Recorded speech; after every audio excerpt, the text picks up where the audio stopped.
নমস্কাৰ বন্ধুসকল, এটা নতুন ভিডিঅ'লৈ আপোনালোকৰ কাৰণে জনাইছোঁ। আজি আমি দেওবাৰ পুৱা আমি আজি গৈছিলোঁ ককিলামুখলৈ। ককিলামুখৰ পৰিৱেশটো চাই আহিলোঁ। যথেষ্ট সুন্দৰ এটা পৰিৱেশ। তাতে আজি কিছুমান বস্তু ভাল লগা নতুন বস্তু দেখিবলৈ পালোঁ। আমাৰ সেই অঞ্চলটোত আচলতে বিভিন্ন পক্ষীৰ আগমন ঘটে।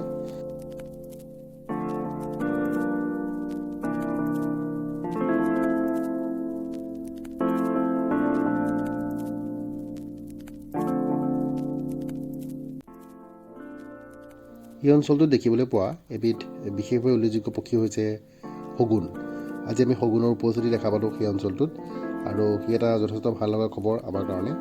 তাৰ উপৰিও সেই অঞ্চলত দেখা পোৱা আৰু এবিধ বিশেষভাৱে উল্লেখযোগ্য পক্ষী হৈছে ক্ৰাষ্টেড চাৰ্পেড ইগল, যিটো অসমীয়াত সাপকটা বুলি কোৱা হয়।